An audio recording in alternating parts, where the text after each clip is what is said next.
just like to thank you all for coming. They all said keep it short. So I didn't write anything, and then they're all saying tonight, what did you write? I went, I didn't write anything.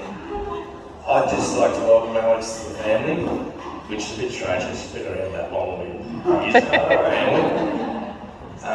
And I'd just like to say I'm very proud of both of you. The whole family.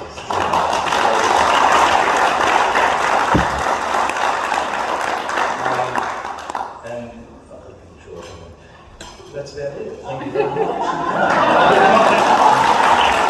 Alrighty.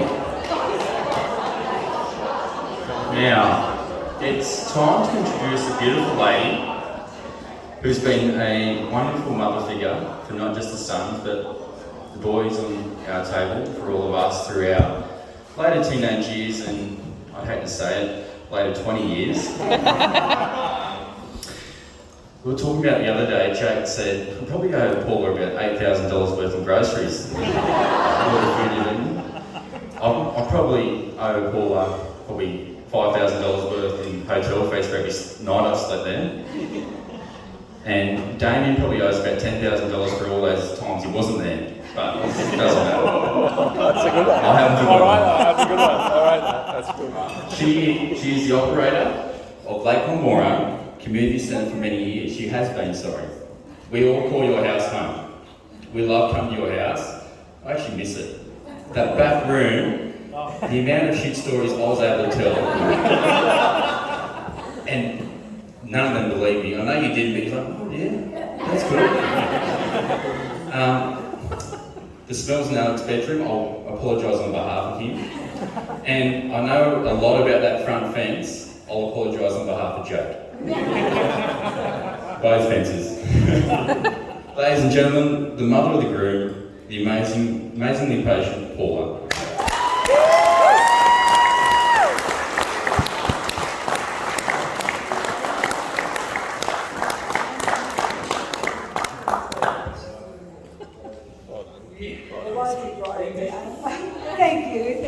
Thank you, boys. Well, I'd like to start by saying congratulations to the beautiful couple, and thank you so much for putting on such a beautiful wedding. I think you'll all agree it's just been a fantastic day.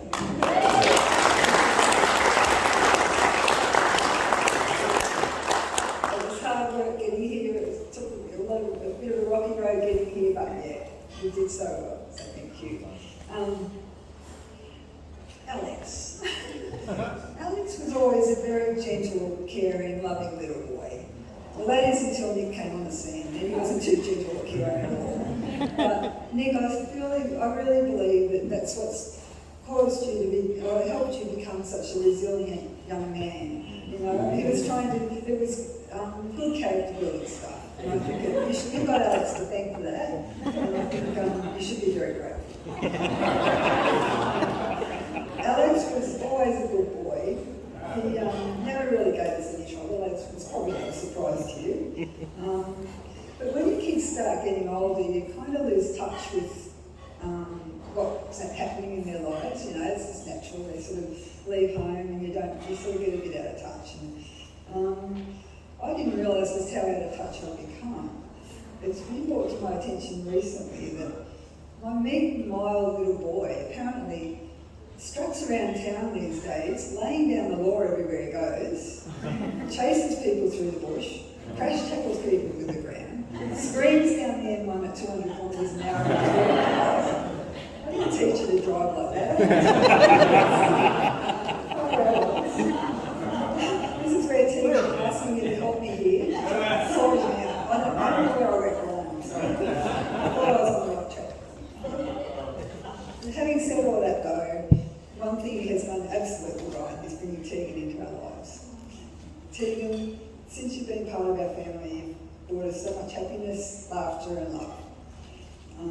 Meeting Dave and Jen, Hayden, Holly and Judy, I saw how much your family has embraced Alex and welcomed him and included him as part of your family. And as a mum, I feel very grateful and happy for that. Thank you. Getting to know you all, I could see where Tegan got her crazy sense of humour.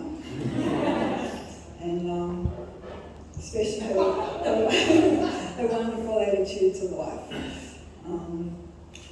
I guess this means now we're kind of like the Brady Bunch. We're kind of blended together. The two families.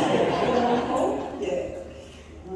It's times like this that, as a family, we feel the emptiness of not having Andy with us anymore. So, the day Alex was born, my sisters came to the hospital to see us, and Ian went down to the car park to meet them, and they said he was walking towards them, and his feet didn't hit the ground. He was so excited and proud, and I think if he was here today, he'd be just as excited and just as proud, as I am.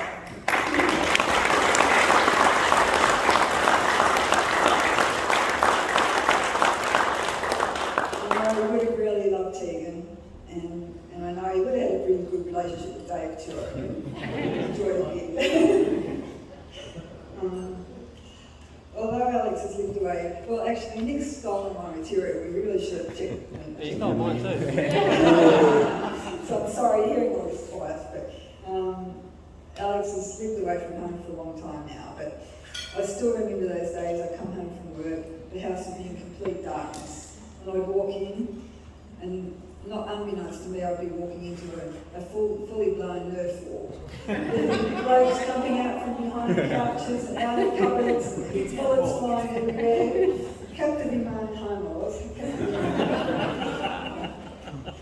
I loved and I really missed the cricket matches and the soccer games in the front yard. Gee, I even missed those angelic voices when the boys were around and the guitars had come out and the jam sessions and stuff. It's a very quiet house these days. So many happy memories, and all of these years later, the house has almost been restored to its original condition. Now it's time for you, Tegan and Bear, golden retriever, I know you call him a collie, sorry. Now is the time for Alex, Tegan and Bear to make new memories in the beautiful home they've created together. That is what the bits that Bear hasn't destroyed yet. Come to think of it, I haven't thought of it, but he's just like his father. You're two very special people who, individually and together, have so much to offer this world. As you continue to navigate through life as a married couple, with all the challenges life will undoubtedly throw your way. My advice, and I know you love my advice, is to never stop talking to each other, keep laughing, and never stop loving each other. I'll finish with a quote from your dad. A month before he passed away, he'd just been diagnosed with brain cancer and was about to have his first operation. He wrote a letter to the boys, which we didn't find until later on. The last line reads, "Remember, family is everything. When times are hard, family is what will get us through." Welcome to our family too.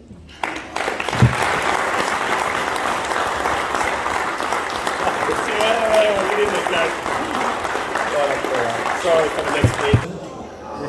Now on to the man of the moment. But first, I just want to say, Al, I'm sure the big fella, the big bald fella, is up in the sky looking down and be very proud of all the achievements and the person that you've turned into. But surely he's wondering to himself, how did his son manage to grow up a bigger set of hands than his wife? And that's not putting you down, Paula, we see you.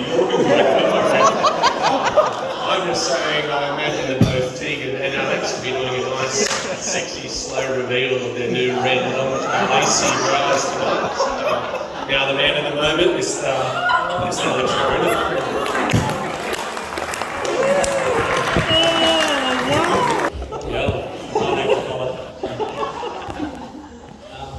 We definitely should have coordinated with our speeches because they're all based on this thing. First, I'd just like to thank everyone for coming. We appreciate everyone making the effort to be here today and celebrate with us. You're all here because you're valued people in our lives, and we're so grateful that everyone can make it. So, thank you. Obviously, I'd just like to take a moment and acknowledge a couple of people that have passed and who would otherwise been here. on being Dad, and Tegan's pop John as well. So, yeah, thanks, Ben. To our MCs, Artie and Lobby, you have done a terrific job. Amazing. Not sure about that. Thanks for keeping the day flying and entertaining. When Tegan and I were discussing options for who could MC the day, I thought to myself, who can talk the most rubbish, don't I? And you two do it for a living, so who better than you guys? In all seriousness, though, our children's education is in good hands. I guarantee that what you've seen here is no reflection on their actual teaching ability. Thank you to our celebrant, Amy. You made the whole process easy and stress-free.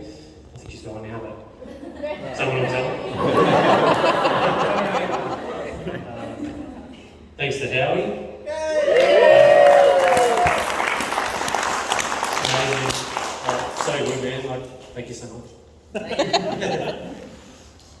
Thank you to our photographer, Georgia. You had your work cut out for today, trying to photograph me, but you were really good. Maybe not so easy. Thanks to Luke and all the staff from Greystone. Again, today's been so easy for us. We just had to turn up and everything was taken care of. So, thank you guys. Greystone or Yellowstone? So good. To my groomsmen, you guys are the best mates that a bloke could ask for. We've shared some great memories of the last 25 plus years of friendship, from the Dollars and Wolves under 8 to my premiership until now. We've grown up together, stuck together in good times, hard times. I think, Sam, you used the analogy in your wedding speech that if you had to choose a group of guys to stand beside you in the trenches, then your grooms would be your choice. So I'll echo that sentiment today.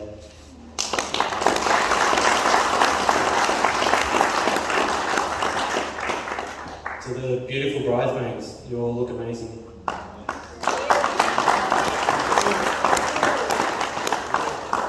Thank you for being there for Teagues and I throughout this process. Your help in planning the wedding has been invaluable and is so appreciated. Shout out to Grace, aka Grace Nailed It, for the girls' nails. Follow her on Instagram. To Dave, Jen, Hayden, Holly, and Judy. From the moment Teagues and I started dating, you all welcomed me with open arms.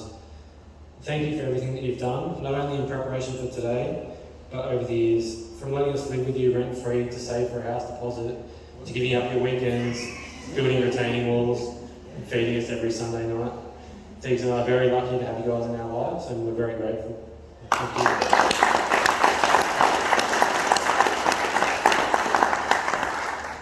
To Mum and Nick, aka Foal, aka number 2. Thanks for all your help today in making today happen.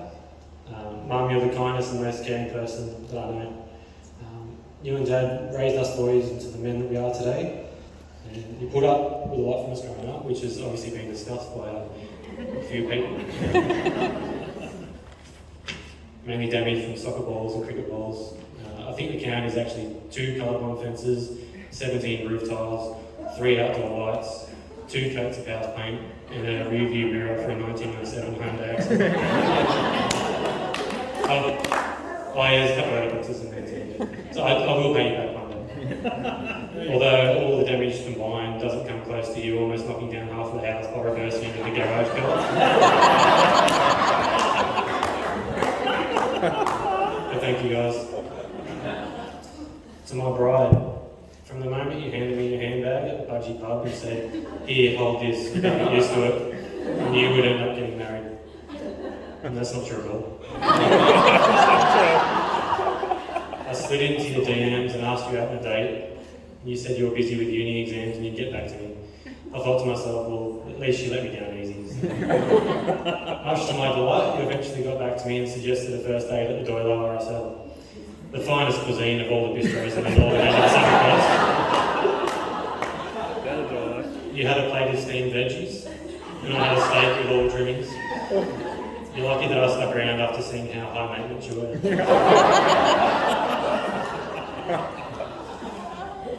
Now we've built a life together, we've travelled, built a house, completed uni degrees, well, you've completed a couple, and made so many memories. You're my best friend, and I'm lucky to be marrying you today. You've done an amazing job with planning this wedding, because let's face it, was all you. Very little input from you. I'm sure everyone agrees that your hard work has paid off.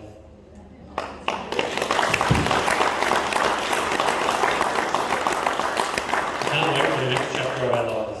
I love you.